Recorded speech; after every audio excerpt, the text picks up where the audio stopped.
What is up, beautiful people? Welcome back to the channel. Welcome back to another trade recap video. I haven't filmed one of these in a while, but the market has been moving and there's been a lot to learn from, a lot to look at. One of the things to consider is that this month is one of the biggest bullish months of the year on gold. So going into the month, I definitely had an incorrect narrative when I was aiming for sell side early into the month, because there was some bullish targets, there were some premiums that have yet to be tapped into. And what I learned from this month and like what the market has been doing in this month, I realized that during the biggest bullish month of the year, even if the overall narrative is pushing towards sell side, as you can see, like we still get a lot of sell side here. Even in this situation, the market's going to run towards the highest premium before selling off. So in this case, the highest premium here for sells was this daily bearish IFVG, because there's no fair value gaps here. And essentially you can see that the market over and over again, every time it taps into like a daily FVG right here, ran up. Second time it tapped the daily FVG here, it ran up to the biggest premium.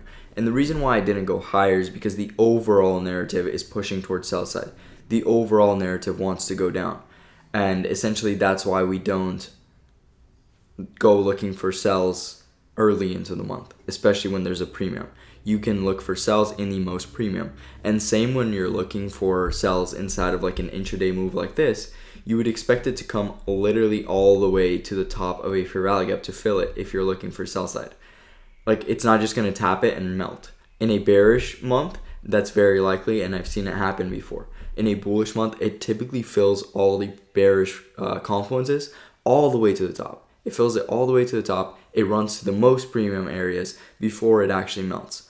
So that's what I was looking for, and it's what I realized a little too late into the month. It didn't stop me from learning from it and then starting to make money, but it was definitely a little bit of a hassle that I jumped into the market too early without genuinely just taking a step back and thinking about what's going on, what should I be looking for, what's the market doing, because you have to adapt and you have to learn from everything that goes on in the market. So this week, what are some of the trades that I personally took? And let's scale down because they all come from this area right here. They all come from, oh, we have a 4-hour IFVG right there that I didn't really realize. They all come from this daily IFVG. So the first one, let's scale down so I could see these sessions. First one definitely came from right here, Asia session. We got a little bit of an expansion, and I was looking for sell side early into the month. Once again, like I said, it just wasn't a good idea to do that because the market would just keep running on highs. It would keep running on the premiums before running lower. Just like this right here. Like instead of continuing lower, what it did first is it came all the way back up into the premium. This right here, even though it didn't tap this bearish FVG right here. Actually, it might have tapped it just barely. But this is also a 1-hour one right here. And so it came up, tapped into the most premium for value gap before running lower. Once again, before running lower, runs all the way back up into the daily IFVG again, and then begins to expand back down. And this was also like the craziest move that I've ever seen on gold. And I realized that it was a huge manipulation move before actually expanding on sell side. So one of the setups that I shared with like my VIP group this week was from this 15-minute FVG. And the reason why we took this trade right here was because the 4-hour candle was coming to a close. And I could show that trade. Let's see. Right here, so right here, XAU sell 3355, and that's right here. The 15-minute was coming to a close. My stop loss was just right above this 15-minute.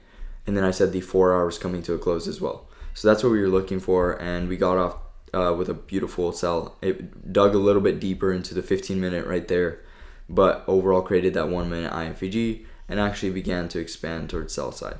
So we bounced around a little bit. All the candles respected the midpoint of this fair value gap, and then we finally began to expand, and from then we ran very deep into sell side.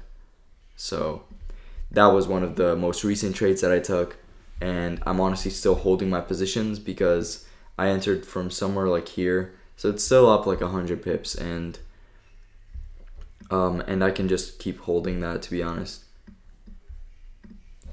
But that's a simple trade recap, and let's see what I'm going to be looking for going forward. I'm obviously going to be looking for more sell side Let's scale out to the daily because I haven't really looked at it today. On the daily time frame, we tapped into this daily FVG after sweeping the lows, so it's clear why we might have gotten some buy side here. But I'll be expecting that the next daily candle pulls back down. I'll be looking for it to close below this one and continue lower towards these eco lows. I'm always going to be looking for sell side, especially considering the fact that we dug into the daily IFEG up there multiple times. So that's what I'm looking for. Thank you all for listening in on this video, and I hope you guys can catch some banger trades in the upcoming weeks. Peace out.